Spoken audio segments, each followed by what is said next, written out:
Assalamualaikum warahmatullahi wabarakatuh. Salam sejahtera bagi kita semua. Salam Om Swastiastu, Namo Buddhaya, salam kebajikan. Perkenalkan, nama saya Aulia Ramadhani dari kelas AK20A Program Studi Akuntansi semester 3. Di sini saya akan menjelaskan, tapi lebih tepatnya mereview salah satu materi dari mata kuliah akuntansi biaya. Materi yang saya ambil adalah materi pengenalan istilah dan tujuan biaya. Yang akan saya bahas pertama kali adalah biaya dan terminologi biaya. Biaya dan terminologi biaya, di dalamnya terdapat biaya yang dimaksudkan adalah sumber daya yang dikorbankan, atau juga bisa diartikan sebagai objek biaya yang digunakan untuk menunjukkan sesuatu yang biayanya bisa diukur. Lalu juga ada biaya aktual, adalah biaya yang terjadi di masa lalu, yang sudah terjadi, yang dibedakan dari biaya yang dianggarkan, yang merupakan biaya yang diprediksi atau diramalkan, biaya masa depan. Kemudian juga ada biaya akumulasi biaya, adalah kumpulan data biaya yang diorganisasi dengan jumlah cara yang menggunakan sarana berupa sistem akuntansi. Lalu saya akan membahas tentang biaya langsung dan biaya tidak langsung, yang dimana terdapat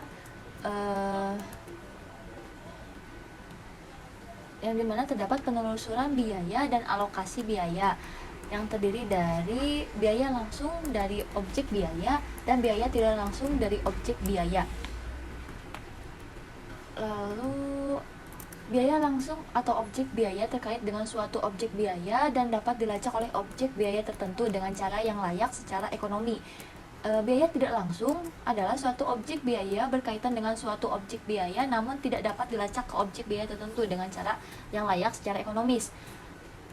Lalu selanjutnya ada pula faktor yang mempengaruhi klasifikasi biaya langsung dan tidak langsung.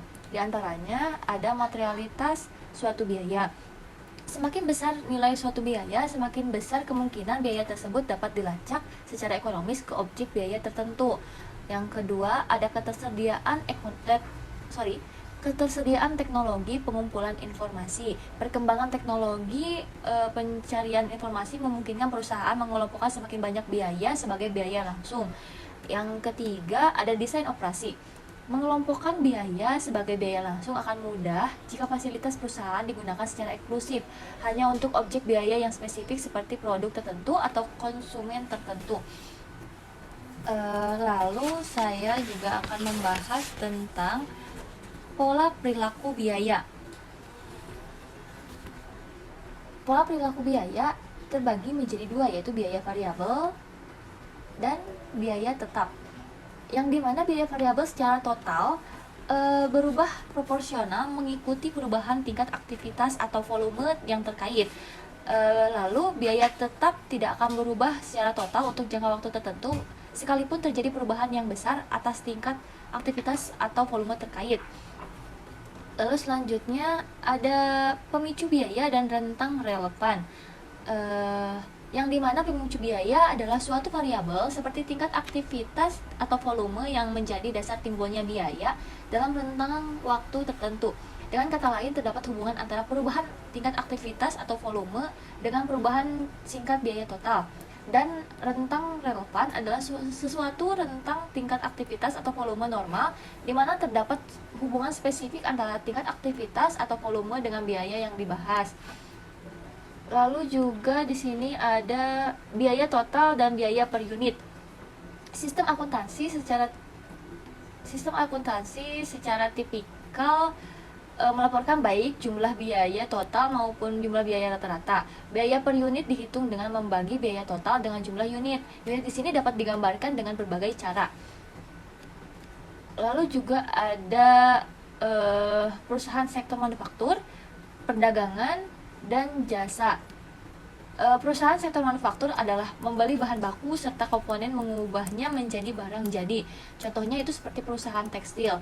Lalu perusahaan sektor perdagangan adalah membeli dan kemudian menjual produk berwujud tanpa melakukan perubahan bentuk dasarnya. Lalu yang terakhir ada perusahaan sektor jasa, yang adalah menyediakan jasa atau produk tidak berwujud. Contohnya nasihat hukum audit bagi konsumennya. Kemudian juga ada laporan keuangan, biaya persediaan, dan biaya periodik, yang dimana terdapat jenis persediaan. Jenis-jenis persediaan antara lain persediaan bahan baku langsung. Bahan langsung adalah persediaan yang akan digunakan dalam proses manufaktur. Contohnya komponen-komponen yang dibutuhkan dalam membuat telepon seluler. Lalu persediaan dalam proses barang-barang setengah dikerjakan tetapi belum sepenuhnya selesai. Lalu persediaan barang jadi, barang sepenuhnya sudah selesai diproduksi tetapi belum dijual. Lalu selanjutnya ada klasifikasi biaya manufaktur yang umum digunakan. Klasifikasi biaya itu ada biaya bahan langsung, adalah biaya perolehan seluruh bahan baku yang pada akhirnya akan menjadi bagian dari objek biaya dan yang dapat dilacak ke objek biaya dengan cara ekonomis. Lalu juga ada biaya tenaga kerja manufaktur langsung yang meliputi kompensasi atas seluruh tenaga kerja manufaktur yang dapat dilacak oleh objek biaya dengan cara ekonomis. Lalu juga ada biaya manufaktur tidak langsung, adalah seluruh biaya manufaktur yang terkait dengan objek biaya namun tidak dapat dilacak ke objek biaya secara ekonomis. Selanjutnya ada biaya persediaan dan biaya periodik. Nah, biaya persediaan adalah semua biaya produk yang dianggap sebagai aktiva dalam neraca ketika terjadi dan selanjutnya menjadi harga pokok penjualan ketika produk itu dijual. Lalu juga ada biaya periodik, adalah seluruh biaya pada laporan laba rugi selain harga pokok penjualan. Nah, lalu selanjutnya ada biaya utama, biaya konversi, biaya produk, dan premi lembur. Nah, biaya utama adalah seluruh biaya manufaktur langsung. Lalu biaya konversi adalah seluruh biaya manufaktur selain biaya bahan baku langsung. Beberapa perusahaan manufaktur menggunakan biaya konversi untuk menyederhanakan perhitungan. Mereka menggunakan dua klasifikasi biaya yaitu bahan baku langsung dan biaya konversi. Lalu juga ada